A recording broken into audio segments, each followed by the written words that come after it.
Welcome back viewers to straight forward. یقیناً اب ہم ڈسکشن کریں گے. پاکستان تحریک انصاف کے سینئر رہنما آفتاب جہانگیر صاحب نے ہمیں جوائن کر لیا. Thank you so very much Aftab صاحب آپ کے قیمتی وقت کے لیے.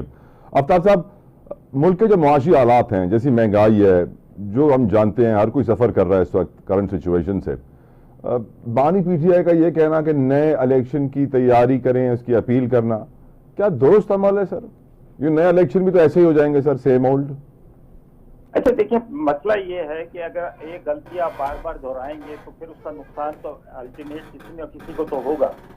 لیکن دیکھیں, بات یہ ہے کہ ہم نے ایک الیکشن کروایا, ہم نے اس میں حصہ لیا. ان کی ساری پابندیوں کے باوجود, چاہے انہوں نے ہم پر جس قسم کی بھی سختی ہو سکتی تھی وہ کی, ایون ہمیں نشانات نہیں دیے, کمپین نہیں چلانے دی, اس کے بعد عوام نے ایک فیصلہ دیا. تو یہ اچھی بات تو یہ ہوتی کہ اس فیصلے کو مانا جاتا. لیکن کیا ہوا, اس کا نتیجہ بھی آپ نے دیکھا کہ جس طرح سے وہ فیصلہ تھا اس کو فارم 47 کی صورت میں تبدیل کر دیا گیا. اس کے بعد ہم نے ایک قانونی جنگ لڑی, اس کے اندر سپریم کورٹ کے فل بینچ نے ایک فیصلہ دیا. اب اس کو مان لیں اور ماننے کے بعد آگے چلیں. لیکن جب آپ مانیں گے نہیں اور آپ راہ میں رکاوٹیں ڈالیں گے تو پھر اس کا ذمہ دار پی ٹی آئی نہیں ہے, اس کی ذمہ دار عمران خان نہیں ہے. اس کی ذمہ داری جو ہے وہ تو اس وقت کی حکومت اور اسٹیبلشمنٹ ہے.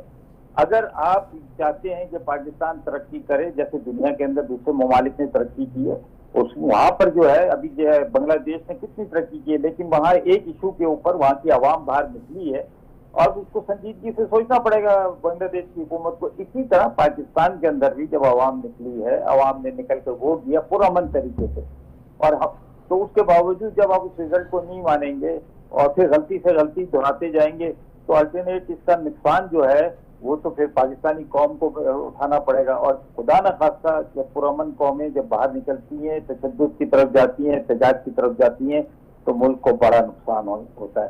اس نقصان سے بچنے کے لیے انہیں چاہیے کہ یہ عقل کے ناخن لیں اور بیٹھ کر پارلیمنٹ کو جس طرح سپریم کورٹ کا فیصلہ ہے اس کے مطابق پیچھے تک دی جائیں, اور دینے کے بعد پارلیمنٹ کو چلایا جائے, اور تاکہ یہ کہ ملک آگے کی طرف چلے. جو کیسز ہمارے فارم 47 کے ہیں ٹربونلز کے اندر, ان کو ان کے ریزلٹ پر چھوڑ دیا جائے, ججز کو پریشرائز نہ کیا جائے, اور تاکہ یہ کہ وہ صحیح فیصلہ کر سکیں. سر فیصلے تو آ رہے ہیں سر, آپ کے حق میں آ رہے ہیں. I think Lahore high court کے جسٹس انوار الحق صاحب نے بھی آپ کے حق میں بڑا فیصلہ دیا ہے, جسمانی ریمانڈ کا لازم قرار دیا 9 مقدمات میں, اور کہا کہ 425 دن کے بعد مقدمات بنائے جا رہے ہیں 9 مئی کے. کیا پولیس سو رہی تھی, ادارے سو رہے تھے؟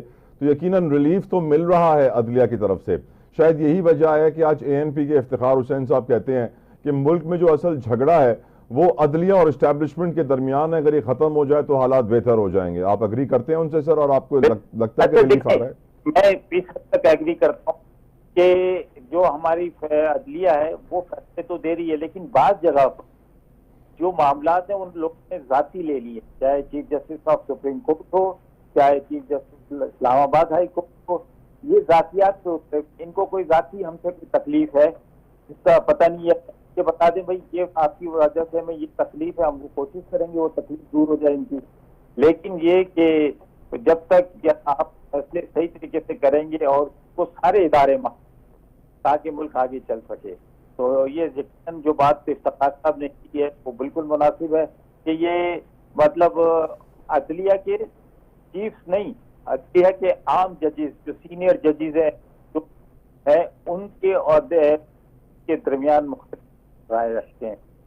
یقیناً آفتاب صاحب, انفیکٹ آج تو جب حکومت کے وکیل نے یہ کہا کہ جس طریقے سے پی ٹی آئی اور عمران خان کے سوشل میڈیا اکاؤنٹ سے دھمکیاں میز باتیں کی جا رہی ہیں اور وہ دھمکیاں دکھائیں گی, تو جج صاحب نے بھی کہہ دیا کہ اس سے زیادہ دھمکیاں تو ہمیں ملتی ہیں آج کل, یہ تو بہت تھوڑی سی چھوٹی چھوٹی دھمکیاں ہیں. یہ بتائیے سر, آج عمران خان کی گرفتاری, حوالگی, فوج کو نہ دینے کے خلاف درخواست دائر کی گئی لاہور ہائی کورٹ میں, اور کہا گیا کہ یہ کیس سویلین کورٹ میں ہی چل